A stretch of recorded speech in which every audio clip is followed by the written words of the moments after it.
Hello everyone, my name is Sandra Collins and I'm the Director of the National Library of Ireland, and it's my great honour and pleasure to welcome you all this evening to our online event to mark the launch of our Living with Pride exhibition. Living with Pride is a flagship project for the National Library this year. It represents a commitment to diversity and inclusion, and specifically to LGBTI plus equality.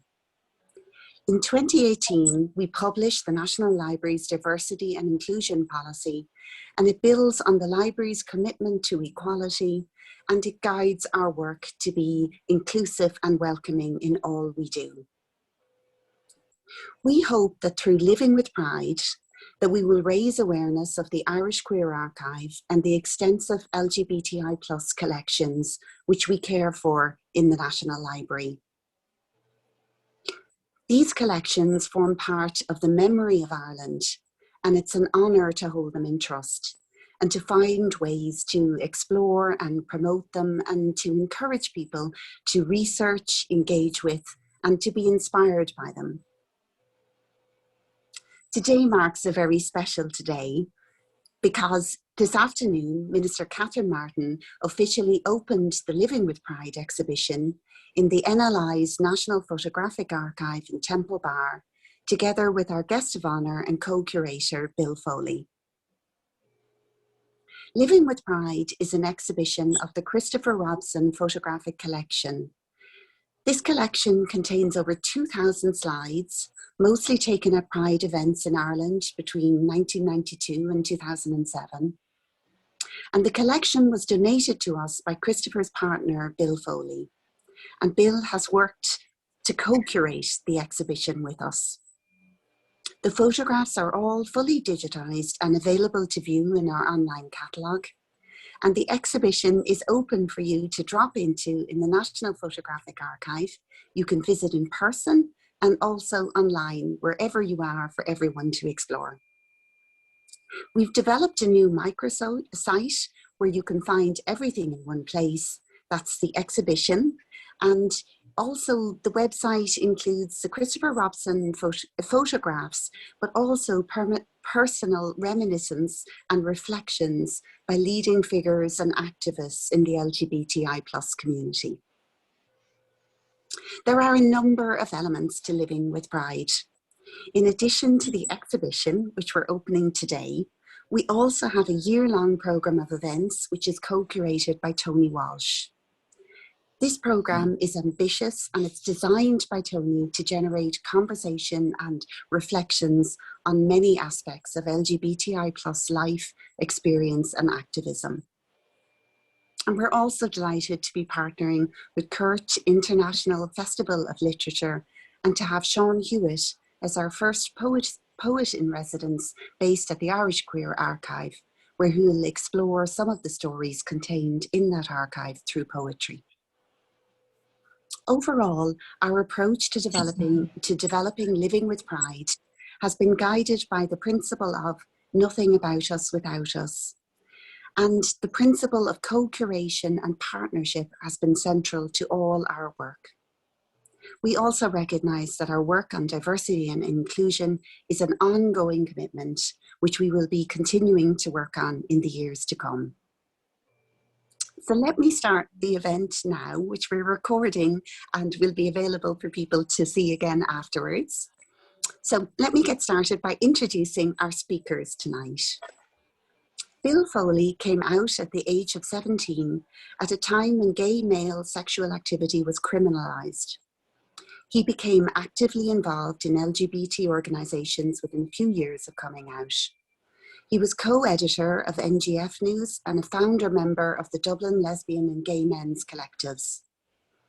He helped organise protests connected with the murder of Charles Self and Declan Flynn.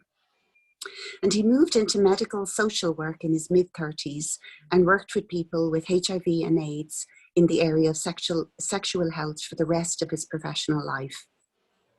He has been involved in the founding of many HIV organisations, including Gay Health Action, Dublin AIDS Alliance, AIDS Helpline Dublin, Carja, and he has participated in the Gay Health Network. He is currently a board member of the Gay Health Network and a volunteer with Empower. Bill was in a relationship with Christopher Robson for 35 years. Our second speaker is Tonie Walsh, and Tonie is the co-curator of the Living with Pride programme of events throughout 2021. He is an activist, journalist and curator, and he has been at the forefront of LGBT civil rights on the island of Ireland since 1979. He cut his teeth as a journalist at Out magazine, Ireland's first commercial gay periodical, and in 1988 he co-founded GCN magazine. In 1997, he reorganised the archive holdings of the National LGBT Federation into what would later become known as the Irish Queer Archive. This collection was then transferred to state ownership in the National Library of Ireland in 2008. Tonie recently launched a campaign to build an Irish AIDS memorial, and that campaign is currently at community consultation stage with the support of local government and Leinster House. Tonie is currently working on a number of research and writing projects. And last but not least, our chair for this event is our very own Elizabeth Kirwan. Elizabeth is an assistant keeper in the National Library of Ireland's Special Collections, where she manages the Conservation Department and the National Photographic Archive. She's an active member of the Irish Queer Archive Working Group, and in that capacity, she was instrumental in the transfer of the IQA to the National Library in 2008. Elizabeth is now a member of the National Library's Diversity and Inclusion Committee from its establishment in 2018, and she's an LGBTI+ advocate for the National Library. Elizabeth, can I hand over to you? Thank you, Sandra. That's a lovely warm introduction. Hello, everybody. Hello, everybody in Ireland, everybody around the world. Happy Pride from us all here at the National Library. We are so proud this evening that Living with Pride photographs by Christopher Robson is open and ready to view. Chris Robson, I knew him as Chris. Chris Robson took more than 2,000 photographs of Pride parades between 1992 and 2007. And these were taken not just throughout Ireland, but also internationally. And as Sandra mentioned, all of these are available to view on the National Library's website freely. I think these photographs are key to understanding contemporary Ireland because they document a period of profound social and cultural change. And I want to show you my three favorites from the exhibition. So the first I'm going to show you is coming up shortly, and it's of the Dublin St. Patrick's Day Parade, 17th of March, 1993. This was a momentous year because 1993 was the year that homosexuality was decriminalised in Ireland. My next slide, 10 years later, July 2003, the theme of Dublin Pride this year was Legal 10 Equal When. So celebrating the 10 years since decriminalisation, but also protesting that there was still no legal recognition of same-sex relationships. And my last favourite slide, well, not my last favourite, but the last slide I'm going to show you for now, is one from Dublin Pride 2009. And it was taken by Bill Foley of Glen, the Gay and Lesbian Equality Network, which Christopher Robson co-founded. This was 2009, days after the Civil Partnership Bill was passed. The bill was enacted in 2010, and Bill Foley and Christopher civilly partnered in 2013. Chris Robson was one of Ireland's foremost LGBT+ activists and civil and human rights campaigners. He died in 2013, aged just 72. Chris's legacy was to leave an Ireland that was much more inclusive, caring, and compassionate than the one he was born into in 1941. He left an Ireland where homosexuality had been decriminalised, where discrimination in the workplace against employees was outlawed if discrimination was on the grounds of gender, marital status, family status, sexual orientation, religion, age, disability, race, and membership of the travelling community. And Christopher sowed the seeds for the marriage equality referendum that was passed by 62% of the Irish electorate in 2015. This was the first time that a state legalised same-sex marriage through a popular vote. Chris Robson left his wonderful photographic collection to the National Library's National Photographic Archive. And after Chris died, his beloved civil partner, Bill Foley, donated most generously Chris's collection to the nation. That was in 2015. We are so pleased that Bill is joining us tonight. Bill co-curated this exhibition, Living with Pride, and in a few minutes, he's going to tell us about that experience of co-curation and what you'll find in this exhibition and what else you'll find in the Christopher Robson photographic collection. We'll then be joined by Tonie Walsh, who has now achieved national status as the godfather of gay. And Tonie is going to share his impressions of Living with Pride exhibition and tell us about his role in the exhibition events program and some of the issues that the exhibition raises. After both of our speakers, we'll open up the chat forum and we'll share with you and you with us your reflections, your comments, your questions, and enjoy 10 minutes together. So I'd love to hand over now to Bill, who'll talk with us. Bill. Thank you very much, Elizabeth. It's absolutely wonderful to be here tonight for the exhibition of the opening of the exhibition of Christopher's photographs. I'm beyond delighted. It's only a pity that we can't all be here together to celebrate in a form and manner that Christopher would appreciate himself.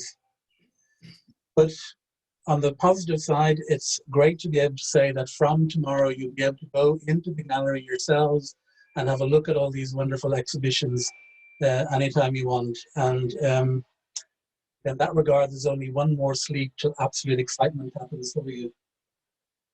It's been a long journey to get here, and I suppose the NLI have asked me to kind of outline what that process was like. So I've set out in a probably too much detail about what's happened up to now. Among the many things that Christopher left behind him when he died was a collection of photographs that he accumulated over his life. He was an enthusiastic photographer and took photographs, mainly slides, of everything: family, friends, social events, people, architecture, travel destinations, wildlife, different cultures and events and places. I made a rough calculation recently and found that he had taken over 250,000 slides. And that doesn't include the many thousands of prints he also took. He's an incredibly talented photographer and sold several of his images over the years and secured some book covers.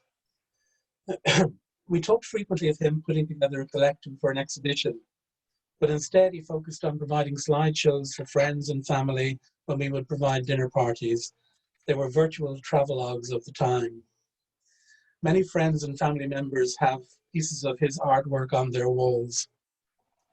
Christopher did eventually put together an exhibition also based on Pride photographs in the Garter Lane Gallery in Waterford in 1999.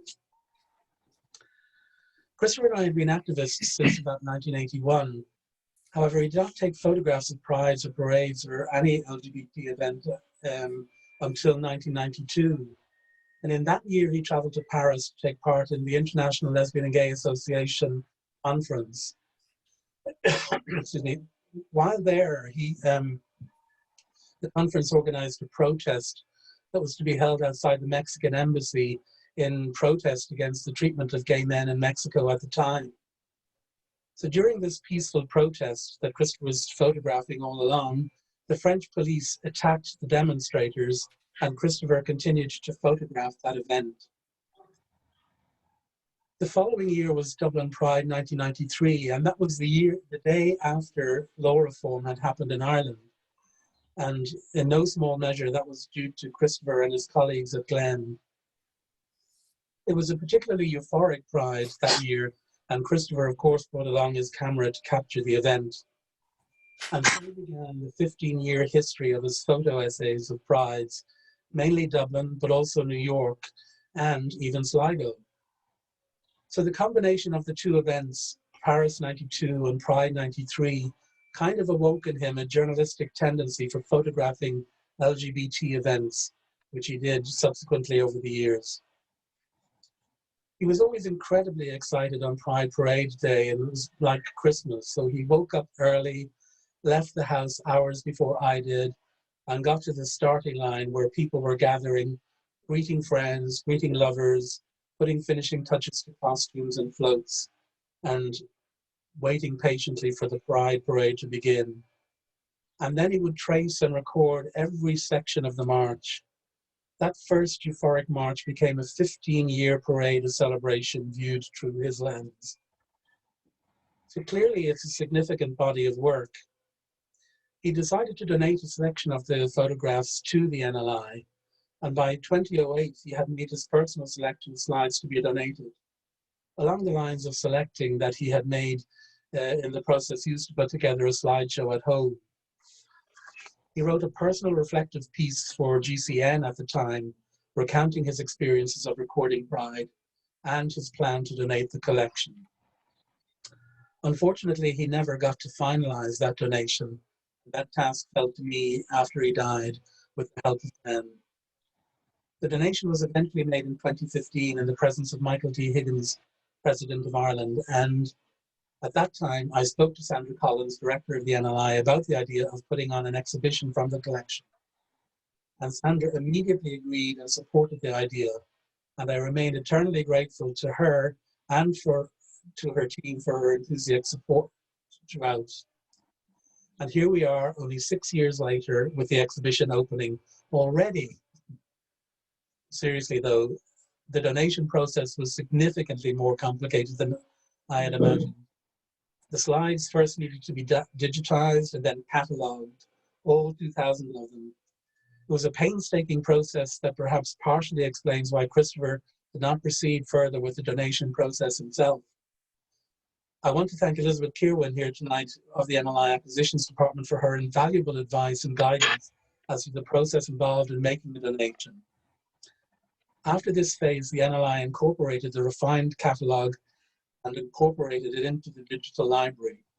And now all of these slides are now viewable on the NLI website, nli.ie. You can see all 2,000 of them. The current exhibition is curated from that collection of images. It's Christopher's first selection of the slides that I have come to think of as the slideshow collection. Following further discussions with Elizabeth, I went back to Christopher's slides at home to check again for more possible donations. And again, under Elizabeth's guidance, I made selections from Christopher's photographs, and 2 further batches of slides were donated.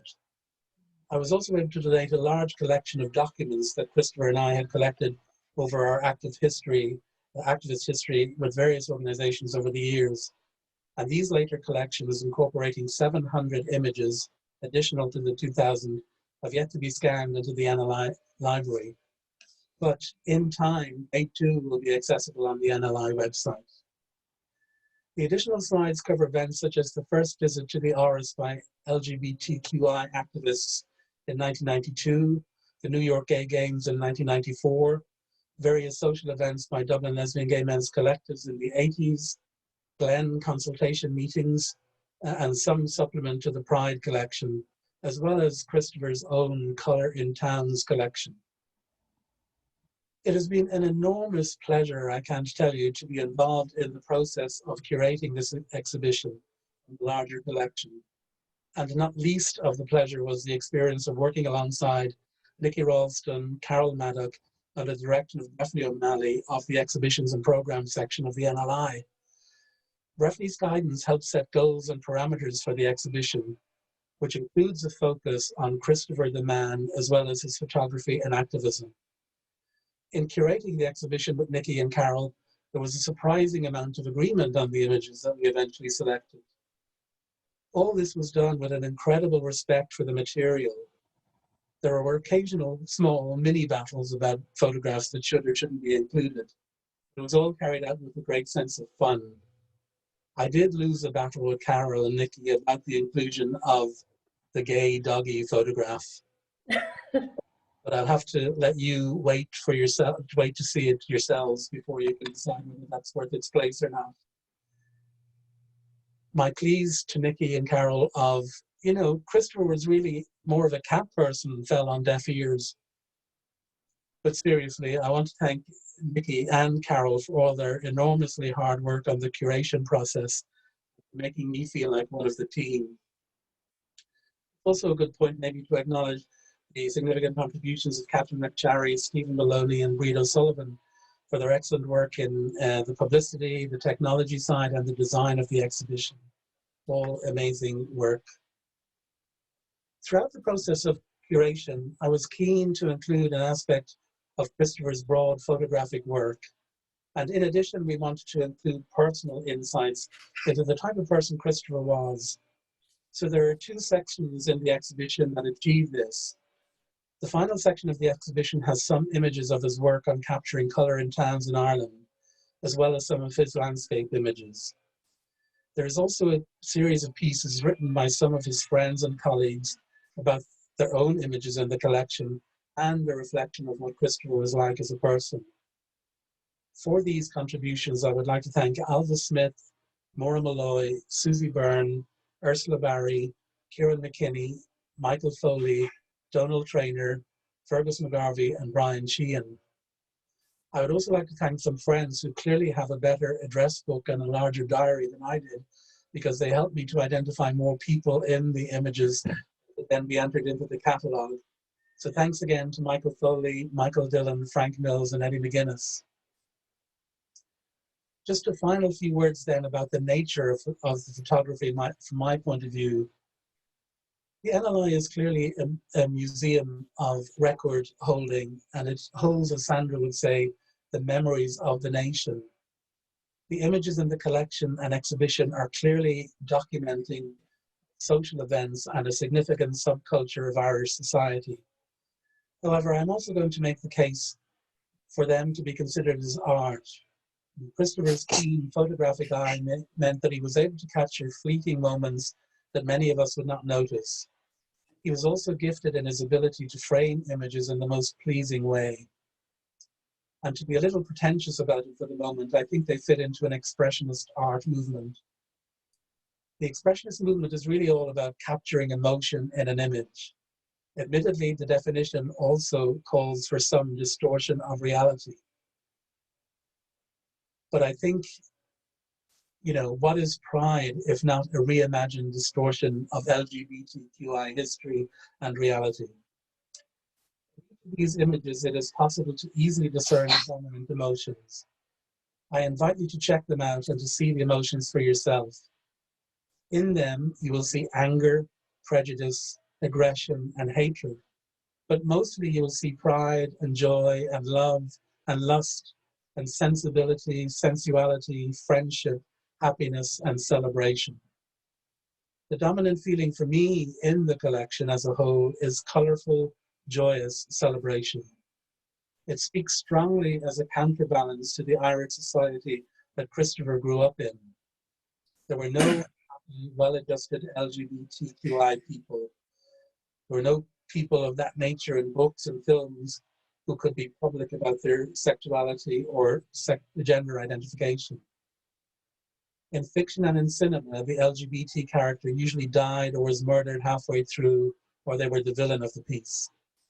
So these images of happiness and celebration are a deliberate choice by Christopher to redress the negative balance of our collective history. And what better exhibition could we have to greet us as we emerge bleary-eyed from this horrendous COVID pandemic than a parade of happy, celebrating, joyous, colorful queers? As the exhibition opens tonight, for myself, the image I have in my mind is one of a happy, joyous, bashfully proud face of Christopher. And I obviously dearly wish he was here to help us celebrate his achievements in this great day. In the meantime, all we can do is raise the glass, and I hope you can do so wherever you are in celebration of Christopher. Thank you. Oh, cheers, Bill, and thank you, Christopher. That's very moving, and thank you so much, Bill. I'm going to pass on to the godfather of Pride now, Tonie Walsh, and Tonie's going to talk about the exhibition and his involvement with it. Tonie. Hi, Elizabeth. Thanks for the introduction. Godfather of shame, possibly. Bill, I don't know how to follow you. Just had an exquisite valedictory speech. I've come away from a viewing of the exhibition quite emotionally overwhelmed for a myriad of reasons. One, because the image, that celebratory moment on the steps of the central bank, just prior to the central bank, possibly the reason why the central bank actually put up railings afterwards, that moment in that Christopher captured in 1993, because I was there, and I also remember that I think there were paucity of photographers. There's the professional photographer John Reck, there was Christopher, and I was taking some snaps. And if my memory serves me right, I'm not aware of anyone else who actually documented that moment. So, I mean, he's talk about being in the right place at the right time, and Christopher managed to do that. And obviously his activism and his probing eye guided him to those places. But it got me thinking about how necessary it's been to actually have some document of those moments, because they're all too rare. I mean, admittedly, most of his Pride photographs start from the mid-90s onwards, so the second half, but they're no less valuable. And I'm really, really struck by the photographs of his interior, I call it his interior life. You know, it's, there's, Bill talked about, you know, the photographs that he took of friends and the out and about group that you were involved with, have been involved with yourself, Elizabeth. And I always come back to this idea that there are two significant narrative arcs in LGBTIQ liberation and integration. There's the arc of legislative reform, and the advance of equality legislation, anti-discrimination legislation, culminating, of course, with Marriage Equality and Gender Recognition Act. But to the social historian in me, my curiosity is piqued by the parallel narrative arc of ordinary people being extraordinary. And by that I mean ordinary people just going about their lives, being brave and really quite extraordinary in extraordinary times, especially when, you know, walking down the street in Pride Parade could land you a hiding. So it's really, really gorgeous to see so much of that actually documented by Christopher. And I also too, I think one of the reasons I'm feeling very emotional about the exhibition is because it's got me thinking about my own relationship with Christopher. And I came out in 1979 and became immediately active with the National Gay Federation, as it was then called, and the Hirschfeld Center. And so just a couple of years after Bill and Christopher had come out, and we are our paths crossed constantly in terms of like, I contributed to NGF News and NGF Newsletter, as Christopher did when Bill was editor of it, and then later went on to work with Out Magazine. But we were, you know, we socialised in the History Centre because there's nowhere else to socialise, apart from Foggy Dew maybe on Fownes Street. And then, of course, there was the great work they did with the Gay Defence Committee that fed into the establishment of the Dublin Lesbian Gay Men's Collective, the Fairview Park March, and the launch of Out for Ourselves, let's not forget it, in 1985 in the Project Art Centre, which was quite a moment. Actually, Bill is on the front cover. He's just too, front cover, I think, he's just too modest to actually reference it. So yeah, it got me thinking, the exhibition got me thinking about my own personal relationship with Christopher. And it was impossible to ignore just the towering impact the man has had, both his personality, socially, empathetically, but also his activism. It's been quite extraordinary, and it's this recognition that we're making has been long overdue. I'm really excited I'm really excited to be in Dublin in a few weeks' time and to actually walk into NPA. But I'm also hugely excited about the cultural program, or what I call the cultural sidebar, that NLI asked me to co-curate, along with Bethany O'Malley, who's head of learning and exhibitions in NLI, and his fabulous team, Rita Sullivan, Jenny Duffy. Excuse me. We've been at it. I mean, I think I got an invitation from Dr. Sandra Collins nearly 2 years ago now. And really what we're doing now should have gone up a year ago. But actually, having the exhibition open tonight and the cultural side program kick off from now until, well, it started 2 months ago, but I think the exhibition is going to help actually pique people's curiosity to the cultural program, pique people's curiosity of the cultural program. But in hindsight now, I realized that actually walking into the NPA and seeing these photographs is possibly the closest I'm going to get to being on a Pride parade this year. So yeah, happy days. Delighted. I'm really, really delighted to have been invited by the National Library to help co-curate the program, because I also think too, like the IQA was transferred to the National Library in 2008. What bad timing, you know, on the cusp of the Great Recession, and cutbacks, staff shortages, and finance cutbacks, funding cutbacks, and everything. Just, I mean, the National Library was beggared. And I'm not making excuses for the National Library not doing much with the IQA collection in the early years of its deposit at Kildare Street. I mean, they've certainly made up for it with the exhibition and with the program. But you know, it's the riches that are the Irish Queer Archive, and it's an enormous, as you yourself mentioned before, Elizabeth, at our last event, 22 cubic meters of materials with a huge amount of international references, make it one of the largest LGBTIQ archives of its kind in the world. And so much of it is still waiting to be digitized and made accessible to people. And that requires funding. But I think it's, you know, before the funding happens, it's really important to remind people of the wealth of this material that exists in Kildare Street and in NPA.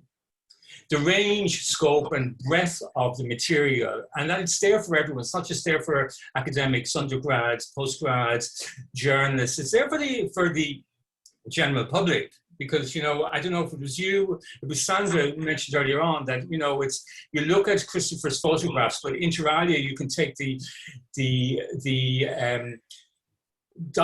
collection of the Irish Queer Archive Special Collection, and not only does it represent the story of an LGBT community finding its agency, its voice, it's also the story of modern Ireland. You know, that's really, really important that we have that. And it's also really important too that we remind people that it is a living archive. I mean, I want people to go down to MPA, to the exhibition, and look at Christopher's photographs and go, and then remind themselves that if they have anything worth depositing in NLI, that they will actually think of rolling up to Kildare Street and possibly offering it as well. The exhibition is a great calling card. Finally, Elizabeth, I just want to say thanks really to NLI for inviting me to co-curate the cultural program. You can go online. We've got a lot of really exciting events planned between now and World AIDS Day. I want to thank particularly Breffney O'Malley and Breed and Jenny at Exhibitions Learning, and Sandra for making the initial contact with me. And I also want to thank my partner Yasin here in Turkey for putting up with me while all this has been happening. Over to you, Elizabeth. Oh, thank you very much, Tonie, Godfather. I'm not sure, should I call you Tonie or Godfather? Anyway, but thank you. That was really insightful. And actually, you know, you talked about a number of points that maybe we could start a little chat about, and if our attendees want to join in the chat function, I have got it open here so I can pick up any comments. But you mentioned about the importance of the international connection. Bill mentioned it as well. And I should tell you that tonight we have friends listening in from not just throughout Ireland, including West Cork, but also New York and London. So hi, everybody, from Dublin, Ireland. It sounds a bit like the Eurovision, but anyway, it's wonderful to have your support, wonderful to have you here, wonderful to have you connecting. The importance, Bill and Tonie, of that international connection for us over decades when everything seemed dark and, oh my gosh, rainy evenings. I remember Tonie, you know, meeting to try and find yet another home for the IQA, Irish Queer Archive, you know, as the lease ran out yet again before we found a permanent home. But having that international connection gave us all, I think, that spirit of hope, didn't it? You know, that ability to look beyond the immediate, the darkness, the repression. I found it really helpful myself, and I'm fascinated that Bill, you travelled with to New York and Paris and other places with Chris to capture those moments, to be part of that international. Yeah. Well, I mean, Pride itself is obviously an American import and invention. I mean, it happened really when it was a regular routine raid by the police on one of the bars in New York, the Stonewall Bar, that led to gay men and trans people and drag queens reacting to the harassment that they were suffering for the first time, whereas normally they would have gone down to the police stations. And there's some speculation that it was partly fueled by the sorrow and anxiety that people were feeling as a result of Judy Garland's death, whose funeral had happened just a few years before. And the gay community were saying, you know, you're not going to do this to us on a day that we're mourning. And so it led to a series of riots that escalated and spread to other cities, San Francisco, I think Chicago as well. And, you know, some people don't credit the Irish Pride events as being generated in them, but I know that when the small prides that we were starting here were inspired by that. In a way, it was a useful forum in which to raise issues about LGBT equality in networks. And I remember the small parades that we had originally were deliberately timed to the 29th of June anniversary, which was the first Pride event. So we would always hold it on that date, and it's still to this day held in the same way. I mean, our prides in the early stages were very small. They were very intimidating to be on, kind of things, because you never knew what sort of reaction you were going to get. People sometimes throwing missiles at the participants in marches and so on. Certainly not a place for a camera, and so no shots of those things were kept, and Christopher would not be happy about keeping his camera at that. But I think when we began to travel, as travel opened up for more people in Ireland, we were able to see the scale of the events in New York and San Francisco and other places in Europe, and bring that sensibility and awareness back to Irish parade marches. And that was a huge, kind of feed into what was possible on a march, including what costume you could wear. I mean, the first time I went to New York Pride March, my jaw was kind of on the floor at some of the costumes that people were wandering around in the street in, or maybe lack of costume. It was absolutely amazing and staggering. And that has gradually filtered through into Irish prides and, being enhanced by Irish people's imagination to make for some enormously extravagant and insightful and, wonderful costumes over the years. But also the ideas of protest continue. I think even though we're continuing to celebrate our achievements, there's still recognition of the fact that we're not fully equal still. It's still a platform to raise those events, and it's still a platform for us to raise the fact that other issues internationally are way behind where we are today. So it's an opportunity for us to raise solidarity with LGBT people in the Middle East and Russia and other places. Absolutely. And Tonie, a thing I find really interesting from contact with colleagues in so many places where there's been a rollback on equality legislation, and where Ireland suddenly has become this lighthouse of hope, this beacon. Do you want to comment on that, Tonie? Well, there's a perception. I think there's a perception in some quarters that we are a beacon of tolerance and legislative sophistication. There is, as Bill said, there is still work to do. But I want to, before I answer your question, I want to roll back to something that struck me while Bill was talking about the international context. And I think I need to say that there's a lazy stereotype that still exists about Ireland somehow being a cultural backwater, cultural and political backwater during the 70s and early 80s. And although we were we didn't have Ryanair, and it was difficult to get on and off the island, and we were dirt poor, but actually Irish LGBT people were patched into international events. They were patched into the nascent queer liberation movement that was evolving post-Stonewall. Well, in countries like Germany and Netherlands, it actually grew out of it went underground during the Second World War, and then re-emerged. And it's good to be reminded that what we were doing back in the 70s and 80s wasn't done in isolation. And all those early Pride events were also a way of communicating. They were making an immediate statement to our audience in Ireland, but we were having a conversation with our peers abroad. And that goes right back to 1974. And I don't know if you're able to put up a slide, but there's one slide, 219, New York City Pride, 1994. Outing Irish history. And when I saw this, I loved it.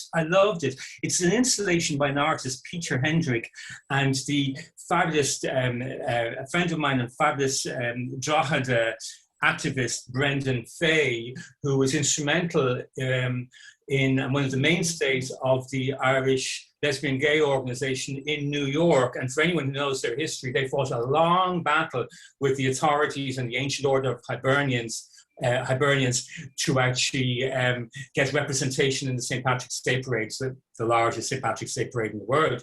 And that battle was only won. I mean, there was a lot of fractiousness and court cases, and I think it was only won, correct me if I'm wrong, which sometime within the last 5-10 years, after several decades. But looking at this photograph just reminded me something that we don't acknowledge enough. There's two dynamics at play here. There's our place in the world and how we see ourselves in Ireland within the wider global LGBTQ communities. But there's also our relationship with our queer Irish diaspora, so beautifully illustrated by this installation here. And it's something we don't credit enough.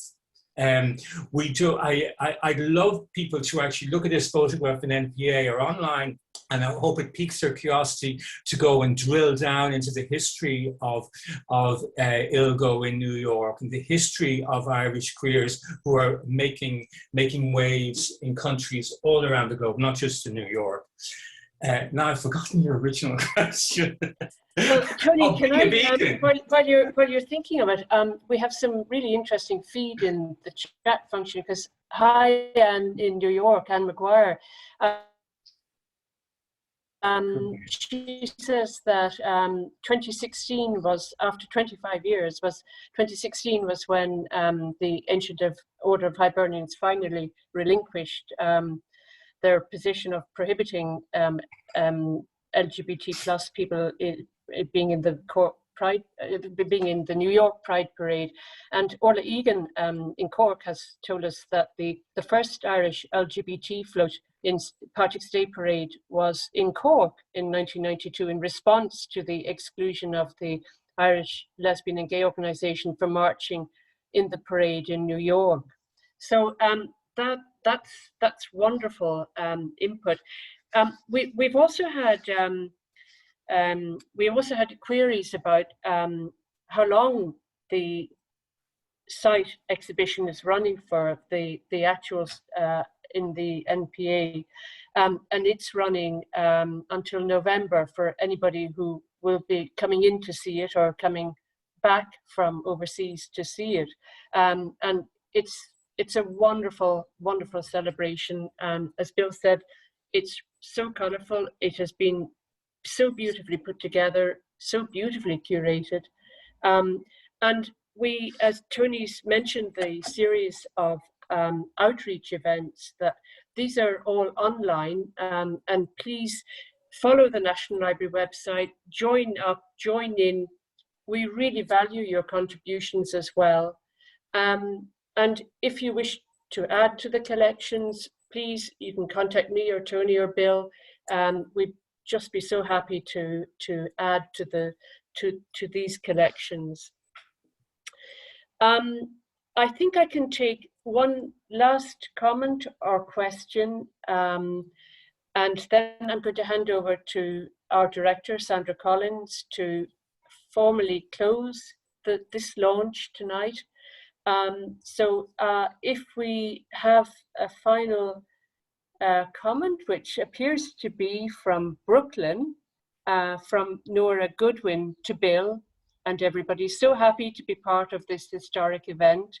Really looking forward to seeing the exhibition and reliving happy memories with Christopher. Thank you, Nora. That's a lovely message. I wish you were here too, but hopefully soon you'll get to come over and we can see the exhibition together, relive those memories. Thank you. Thank you, Bill. Tonie, we're going to hear a lot more in due course, and with the program as well, that your wonderful program that you've organized. Sandra, I'm going to hand back to you now, and thank you everybody for this wonderful launch of our Pride, which we're living with Pride. Sandra. Thanks, Elizabeth, and thanks, Bill and Tonie. That was wonderful. Great to hear the insights and the memories. So let me finish up. I have some thank yous and some last thoughts.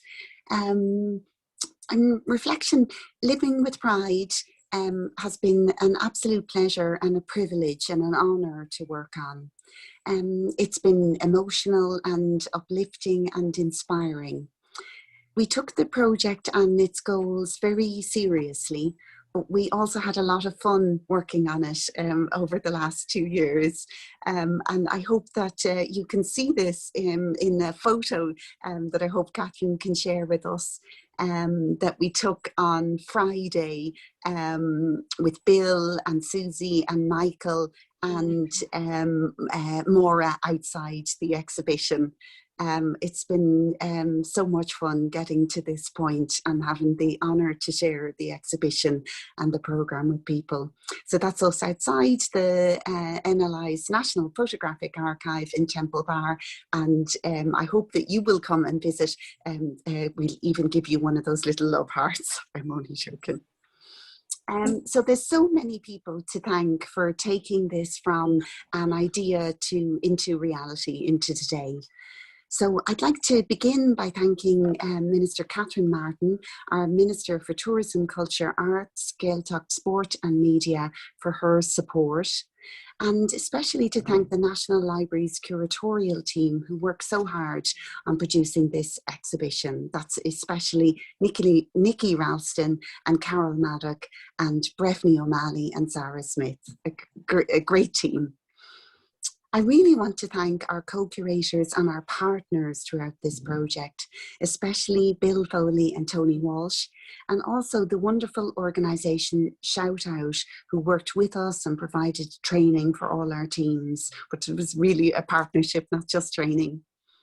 And I'd also like to acknowledge and to thank the National LGBTI Plus Youth Forum, who we had the absolute pleasure of consulting with a number of times over the project, and for their insightful feedback and for joining us at the launch and the opening in the exhibition space today. So they say it takes a village to raise a child, and that's definitely been the case with Living with Pride as well. So thank you to everyone who has contributed to Living with Pride, and that includes Anchor Studio, Yvonne Barry, Ursula Barry, Barbara Benini, Anne Brady, Thomas Brannock, Jenny Byrne, Susie Byrne, Joanne Carroll, Niamh Crowley, the Department of Children, Equality, Disability, Integration and Youth, and the LGBTI Plus Youth Forum, our own Department of Tourism, Culture, Arts, Gaeltacht, Sports and Media, Diatech, Willie Doyle, Dublin LGBTQ Plus Pride, Jenny Doyle, Jenny Duffy, Craig Dwyer, Orla Egan, Bella Fitzpatrick, Bill Foley, we've said, Michael Foley, Feroga, Niamh Grennan, James Hart, Cathal Kerrigan, Elizabeth Kirwan here with us tonight, Adam Long, Fergus McGarvey, Eddie McGuinness, Kieran McKinney, Isolde McNichol Motley, Maura Malloy, Stephen Maloney, Keith Murphy, Afrit Nicreadon, Niamh Nireen, NoHo, Breed O'Sullivan, Claire Rowland, RTE Archives, Philippa Ryder, Fionn Scott, Brian Sheehan, Shout Out, we said Alva Smith, Donald Traynor, Tonie Walsh here with us, and Ger Wilson. I'd also like to thank the NLI Board and the NLI Diversity and Inclusion Committee for their support throughout. It's been such a pleasure. And the NLI Development Team for organising this launch and the promotion of the exhibition to encourage everyone to come and enjoy it. I'd also like to thank all our donors who had the foresight that their collections and their experience were a part of the story of Ireland, and that they trusted their collections to the National Library, where they form a part of the memory that we keep safe for the people of Ireland. So lastly, let me finish by inviting everyone to come and visit the exhibition. It's open in the NLI's National Photographic Archive in Temple Bar. It's open from Monday to Friday from 10 a.m. to 4 p.m. The exhibition and all the events are free and open to all, and we really want to welcome everyone. To ensure all our visitors to the exhibition have a safe and comfortable experience during COVID-19, we have social distancing, we have contact tracing, and we limit the numbers into the exhibition at any time. We really hope that you'll drop in and that you'll let us know what you think. We'd love to see the conversation on social media with hashtag Living with Pride. And if you can't make it to the exhibition, you're also most welcome to take a tour online, to browse the digitized photos, to enjoy our new microsite where you can find everything, and to join our online events and workshops. So I just want to say thank you. Thank you to our audience, to the community, to everybody that has contributed, to wish everyone a happy Pride and good night.